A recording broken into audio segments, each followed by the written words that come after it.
time for this war to end.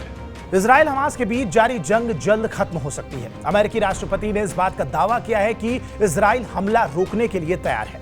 उसने cease fire plan स्वीकार कर लिया है। 31 मई को व्हाइट हाउस में हुई प्रेस कॉन्फ्रेंस के दौरान बाइडेन ने कहा कि अब जंग खत्म करने का वक्त आ गया है।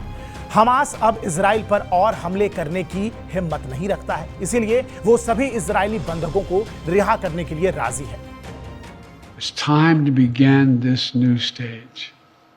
For the hostages to come home, for Israel to be secure, for the suffering to stop. It's time for this war to end.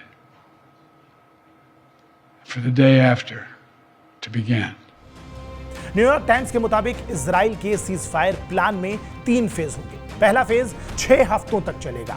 Gaza की आबादी वाले इलाकों से इजरायली सेना की वापसी होगी। इसके बदले में हमास को महिला और बुजुर्ग बंधकों को रिहा करना होगा।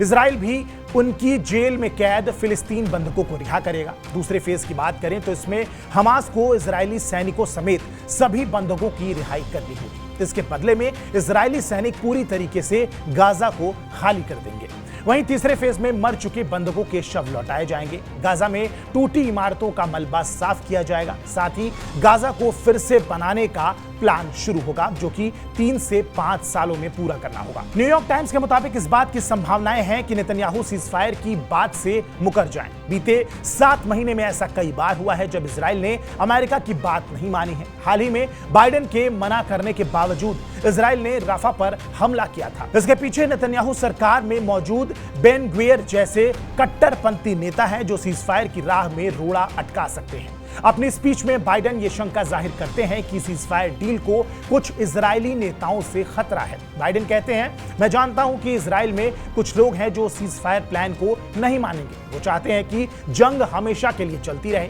नेतन्याहू की सरकार में कुछ लोग ये साफ कर चुके हैं कि वो गाजा पर कब्जा करना चाहते हैं। बाइडेन ने यह बात उस वक्त कही जब हाल ही में नेतन्याहू की सरकार में शामिल कट्टरपंथी पार्टी के नेता और इजराइल के नेशनल सिक्योरिटी मिनिस्टर इतमार बेन ग्वियर ने कहा था कि अगर हमास के खात्मे के बिना जंग रुकी तो वो सरकार के समर्थन को वापस ले लेंगे। बेन ग्वियर के अलावा इजराइल के नेशनल सिक्योरिटी एडवाइजर ने हाल ही में इस बात का दावा किया था कि यह जंग 1 साल और चलेगी।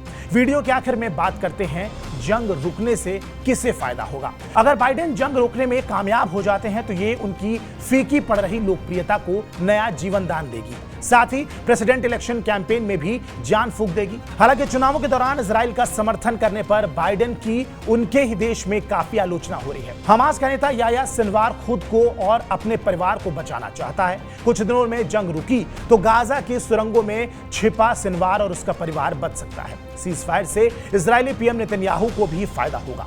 उनके खिलाफ हो रहे विरोध प्रदर्शन थम सकते हैं। साथ ही जब हमास के कब्जे से बंधक रिहा होंगे तो इससे उनकी लोकप्रियता भी बढ़ेगी। हालांकि इस बात की संभावनाएं बेहद कम है, लेकिन बंधक लौटे तो नेतन्याहू सत्ता में बने रह सकते हैं। ऐसे में फायदा दोनों तरफ होगा, बाइडेन को भी और नेतन्याहू को भी। बहरहाल देखना दिलचस्प होगा कि ये जंग आखिर कब खत्म होती है। बहरहाल इस वीडियो को लेकर आपकी क्या प्रतिक्रिया है, हमें कमेंट बॉक्स में जरूर बताएं। बाकी देश और दुनिया की तमाम बड़ी खबरों के लिए आप सब्सक्राइब कीजिए TV9 डिजिटल। नमस्कार।